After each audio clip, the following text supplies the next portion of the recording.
அல்லாஹ்வின் தூதரே, நாம் சொல்லக்கூடிய விடயம் மா ஃபீஹி, அவரிடத்திலே இருந்தாலும் அது கீபத்தா சொன்னார்கள்.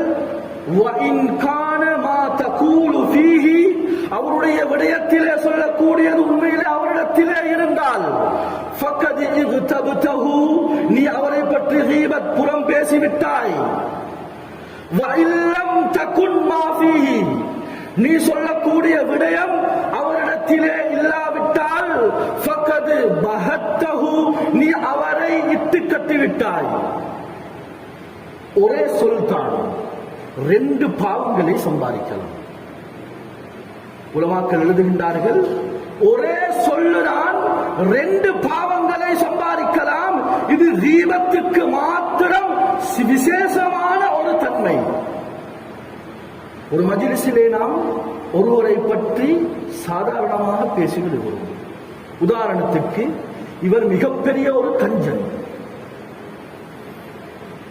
அல்லது மிகப்பெரிய ஒரு பாவி. சொல்லக்கூடிய விடயம் அவரிடத்தில் ஒரு வார்த்தை தான். சொல்லக்கூடிய விடயம் அவரிடத்தில் இருந்தால் அது கீபத்தாக போய்விடும். உண்மையிலேயே சொல்லக்கூடிய விடயம் அவரிடத்திலே இல்லை. அப்படியாக இருந்தால் இவர் இதனை இவரின் மீது இட்டு கட்டி விட்டார். புஹ்தான் என்று சொல்வார்கள். இட்டு கட்டி விட்டான். சொன்னதால் இருந்தாலும் பாவம், இல்லாவிட்டாலும் பாவம். கண்ணியமான சகோதரர்களே, இந்த பாவத்திலிருந்து நாம் தௌபா செய்ய வேண்டும். இந்த பாவம் ஒரு நாளும் ஒரு நலவை எங்களுடைய வாழ்க்கையில் உண்டாக்க மாட்டாது.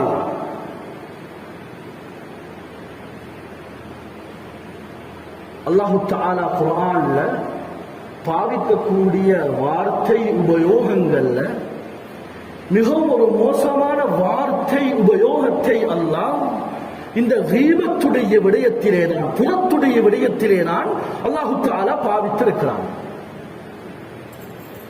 அயுஹிப்பு அஹதுக்கும் அய்யகுல லஹ்ம அஹீஹி மைத்தன், உங்கள் ஒருவர் தன்னுடைய சகோதரனுடைய மரணித்த சகோதரனுடைய இறைச்சியை சாப்பிட விரும்புவாரா? நாம் அனைவருமே வெறுப்பீர்கள். எனவே கீபத் புறம் பேசுவது ஒரு மனிதனுடைய இறைச்சியை சாப்பிடுவதற்கு சமமான ஒரு பாவம். அல்லாஹ் வேற எந்த பாவத்துக்கும் இப்படியாப்பட்ட கடினமான வார்த்தைகளை கொண்ட வார்த்தை உபயோகத்தை அல்லாஹ் பாவிக்கவில்லை என்பதை சில தஃசீருடைய கலை வல்லுநர்கள் எடுத்தெழுதுகின்றார்கள்.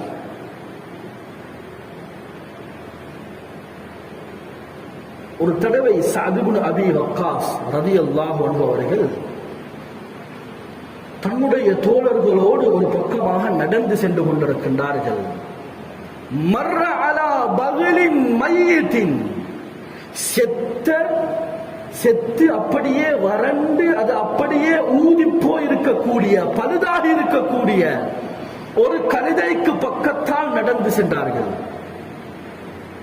அதனுடைய விபரீதத்தை விளங்கப்படுத்தும் பொழுது கேட்டார்கள், அயுஹிப்பு அஹதுக்கும் ஐயகுல ஹாதா, உங்களில் ஒருவர் சாதாரணமாக இந்த செத்திருக்கக்கூடிய இந்த கழுதையை சாப்பிட விரும்புவீர்களா? நாம் அனைவரும் விரும்ப மாட்டோம் என்று சொன்னோம். சொன்னார்கள், உங்களில் ஒருவர் தன்னுடைய சகோதரனை பற்றி புறம் பேசுவது, கீபத் பேசுவது, இந்த இறைச்சியை, இந்த செத்த கழுதையுடைய இறைச்சியை சாப்பிடுவதை விடவும் பயங்கரமான ஒரு விடயம் என்ற கருத்தை சஅத் இப்னு அபீ வக்காஸ் ரலியல்லாஹு அன்ஹு அவர்கள் தெளிவுபடுத்தி இருக்கிறார்கள். எனவே கண்ணியமான சகோதரர்களே, அன்பு நண்பர்களே, வாலிபர்களே, வயோதிபர்களே, இது மிகவும் பயங்கரமான ஒரு அருவருக்கத்தக்க ஒரு பாவம். மார்க்க ரீதியாக, மார்க்க கண்ணோட்டத்தில் பார்க்கக்கூடிய நேரத்தில் இது அருவருக்கத்தக்க ஒரு பாவம்.